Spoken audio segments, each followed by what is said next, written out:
Hello, I'm Dan Robinson, and I'm here today with Anthony Ball, local musician and entrepreneur, and all things amazing when it comes to the music scene. I'm so glad to have you here. Thank you very much. Man, thank you so much, for man. It's being good to here. see you again, Dan. There's lots of fun things to talk about. Yeah.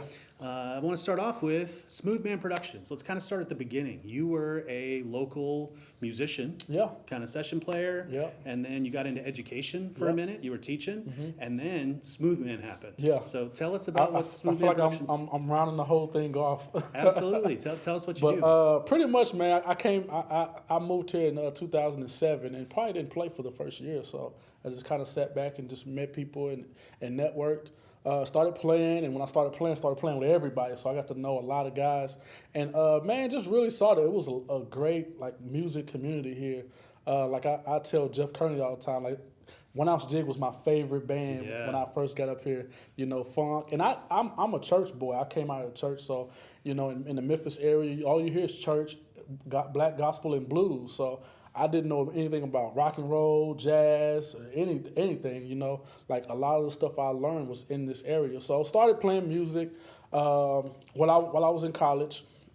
Went over and I got accepted, got pulled in and invited to be the drum instructor over at Heritage High School. Nice. So meanwhile, I'm doing club promotions and you know, I always kind of target the young professionals because they don't really have anything to do. You don't always want to go to the bar, but you don't always want to go to the galas and the stiff stuff too. You know. Right. So I always kind of target towards them and always did like jazz shows and R&B shows and you know, DJ shows, stuff like that. So that's kind of how I kind of built and cut my teeth with throwing productions, putting on shows.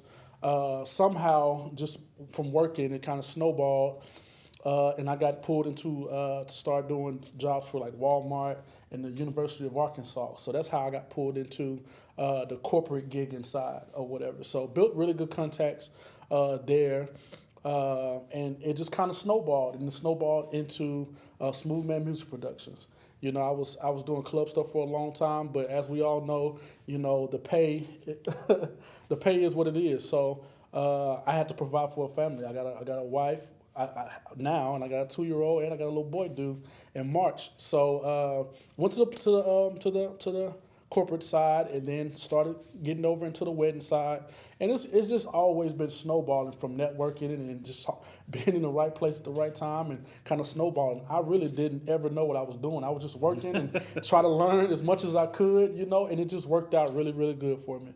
So now Smooth Man offers, So Smooth Man is created to do high-end entertainment. So we do a lot of corporate gigging, a lot of weddings, special events. Like I said, since I've been in college, my two biggest clients have been Walmart and the University of Arkansas, and that's still true to today.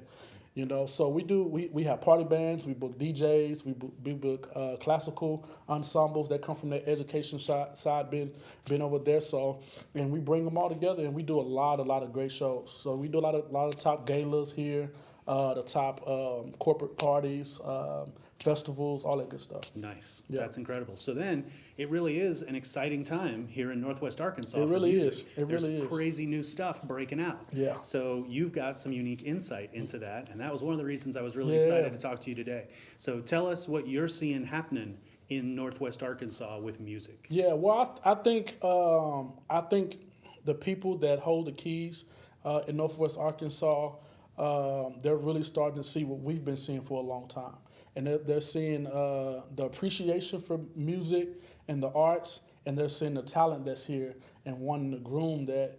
And you know, it's a lot of business people, so they see the economic growth that can happen through us really investing into the music community here. Nice. So I recently made contact with the Walton Foundation, and they put me in contact with a lot of other different organizations that they're bringing here, pilots, different developmental organizations that's coming here and doing studies Right. about our area and telling us where we're strong, where we're weak, what we can work at. They're doing a lot of those things.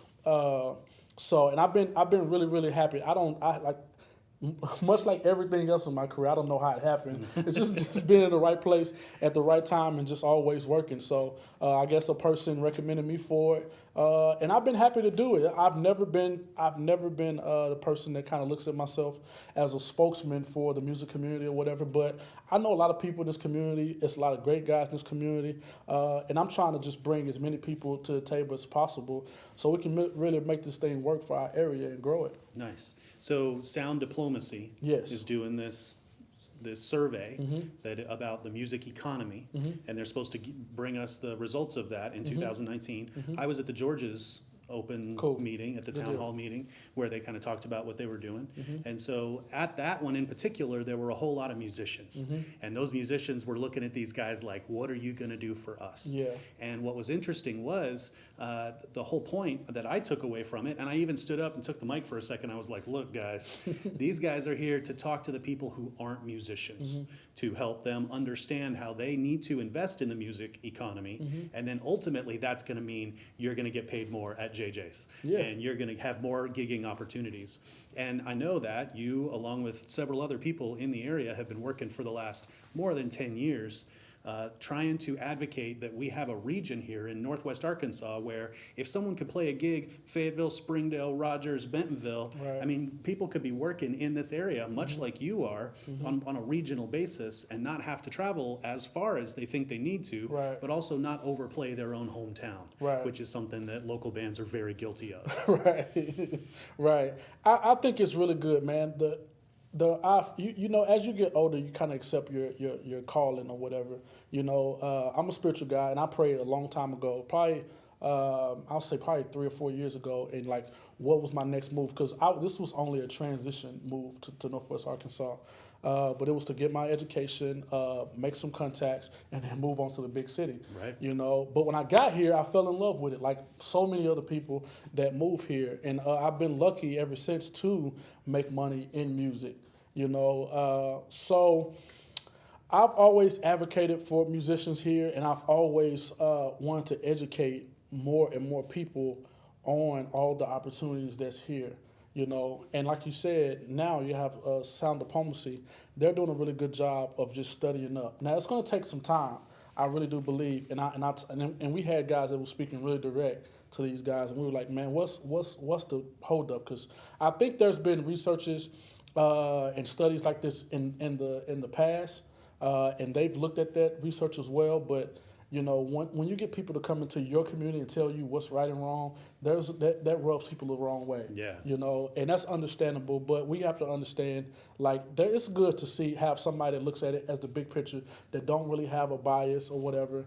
Because you know, we're all artists. So if somebody says something about our art or our community, so we're gonna poke back. That's right. But I think it's really been a healthy environment.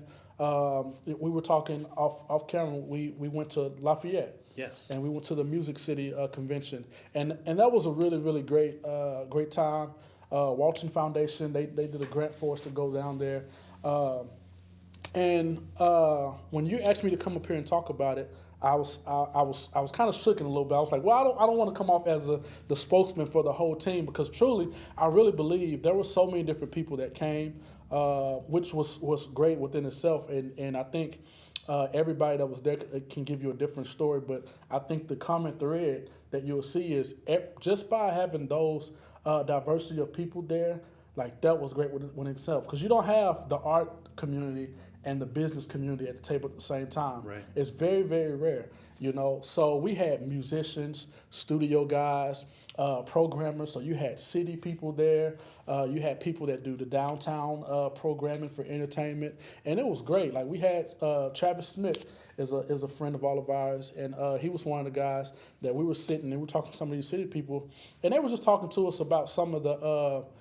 the hang-ups they have and some of the things they learned. They was like, man, some of this stuff, we just understand that we don't do it, and we need to bring in musicians from our community, but the musicians in our community have to reach out to us as well. So I think we all learned that we need to go and sit at the table together, and we'll get a long ways, you know, ahead for our community in general. Nice. That's great. So I think that is kind of the point that I was hoping was the case, is that the more people interact with what's going on, Yeah. the more they'll understand, the less fear there is from not understanding, Yeah. and the more you can get involved with the really exciting things that are happening now with Meteor Guitar Gallery up north. Yeah, with yeah. you know, it seems like there are more venue destinations happening. It really is, man. And like you said, I think the key is for everybody to come at the table and talk. It was very, very transparent. It was a young lady that was there, and she was just like, you know what? I've learned from this. I've got so much information, but I've learned just that I'm not a booking agent. Right. You know, like, and she was really transparent. She was telling us how her budget looked, where she was spending money at, and Travis and I, eyes just got big. We was like, man, because they were saying it takes them a few months to book out 4, 5, 6, 7, 8 shows. And we was like, man, we could sit down in an hour and Right. book your whole season for you. Right, You yeah. know, so that was a place where we really bonded at. Aside from just being together, the conference that we went to was really, really great. It was a conference that was talking about how to develop and sustain a music city. Nice.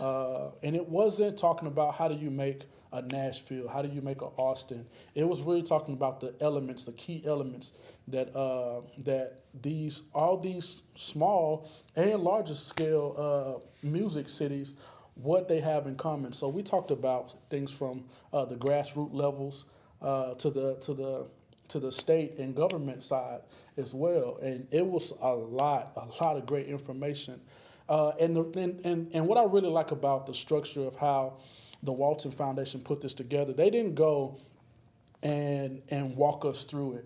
You know, they didn't send Walmart or Walton people with us. They had a rep with us, and they just sent grassroots people that's in the community already and gave them the information and told them to come back and implement it in their departments. Nice. You know, and I think that's really the most powerful part about it. And I think that's also the part that a lot of the people that's kind of sketchy about it or skeptical about it, maybe a better word, what they don't see what's going on with that. They're just giving us the information and telling us, encouraging us, and even making sure we follow up. We write things down what really resonated to us, what we can bring back and do for our departments or our companies or whatever have you, and what we can do and take to our city leaders and our state leaders. You know, so we met back up.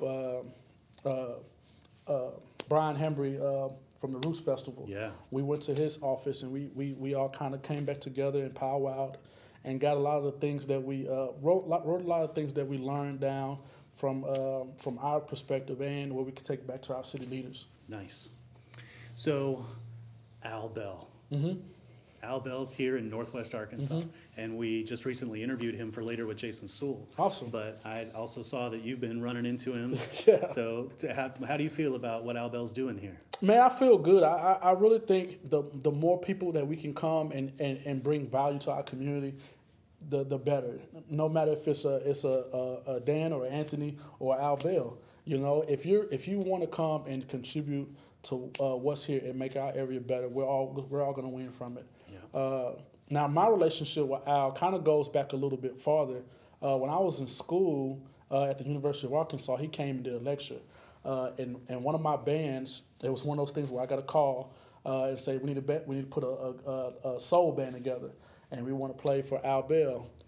I was a young guy. I didn't know who Al Bell was. Right. I know who Stax was. I knew who Motown was, but I didn't know who the guys that was behind the scenes pulling all the plugs or whatever.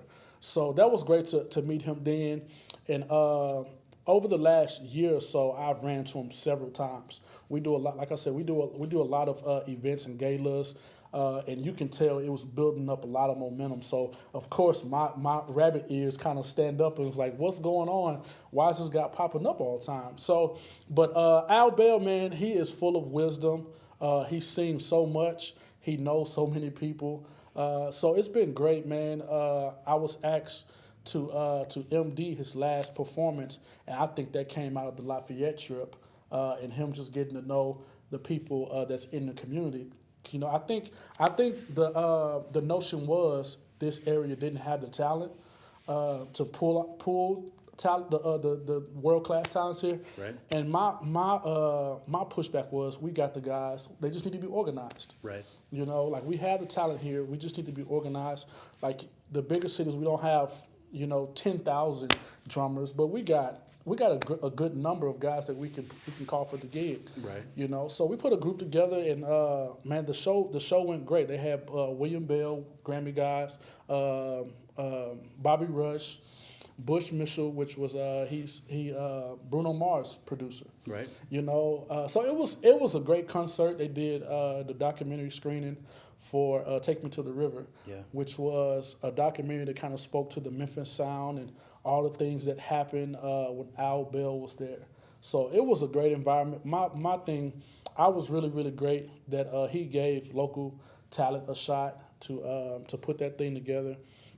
And we even brought an educational piece to it. University of Arkansas, they partnered up with that event. So the whole horn section was students. Wow. You know, so it was great, man. Like, they were so cool. And it was great for me because I'm an educator inside. Yeah. And it was a song, quick story, it was a song that we had, and they didn't have to chart for it. And it was a blues tune. So I look at the professor they came. I was like, this is class, right? We can teach them, right? He was like, yeah. Go ahead and get to him. So we brought him in. We just singing a couple lines to him. Play this, ba da, you know. And they caught it. They caught on to it. They were receptive to it. Nice. And I think that's what this. I think that was a picture of what the collaboration piece that's going to take for us to move forward. That's what it's going to look like. Right. The older guys teaching the younger guys or the younger gals.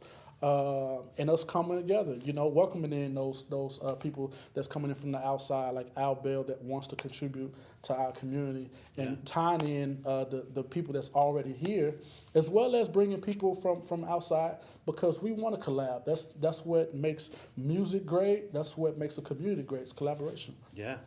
So if you had advice, so you got musicians here in the area, what would you, if you had to quickly kind of give them some advice about how to succeed in what's happening right now, what would you suggest? I would really say you just need to make a choice if this is something that you want to do. Just go for it. And I made a post a couple of days ago. What I've learned from just being on all these panels, learn to collaborate. You know, because we do stuff a certain way. You do things a certain way. But when you come over to my world, I may do something you can pull from, and when I come to your world, I can pull something away that'll help me. You know, some of the things that I've seen in this music community is guys are in their own corners, and we don't come together, so we don't share ideas. We don't share those business tips to get the higher end gigs or. Right. What's the standard when you go to a George's or a JJ's or, you know, whatever. I think when we come together and we collab together, we'll be farther off. Nice. That's great. And then also about raising the bar. Mm-hmm. As we get higher quality venues, as we get higher quality bands, everybody's got to kind of up their game, Mm-hmm. right? I mean, it's not just like you can do what you were doing before. Right. Now you got to think about investing in a little better gear. You got to Right. think about doing a little better publicity.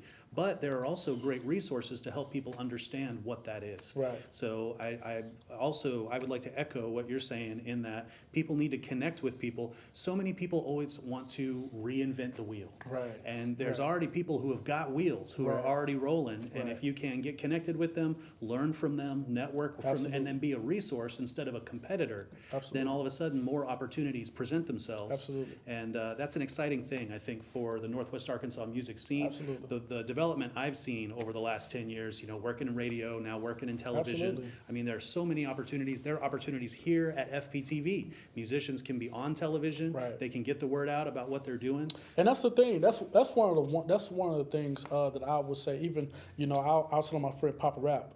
He was talking about a gig that he got called up to do the amp. Mm-hmm. And the booking person, they couldn't find him because he didn't have any video, any press kit, or anything like that. And he said, as the day went on, they got really comfortable with each other, and the lady chewed him out. She was like, "I would have never called you because I can't find you." Right. You know, and that's one of the things. Like I really preach. when I bring on a band for Smooth Man Music Productions, you got to have great video and you got to have great pictures. Yeah. You know, I mean, I can sit here and tell you how awesome my bands are, you know, but if I just send you a 30-second clip, you can make your own decision and you can kind of tell if you want to use me or not. Yeah.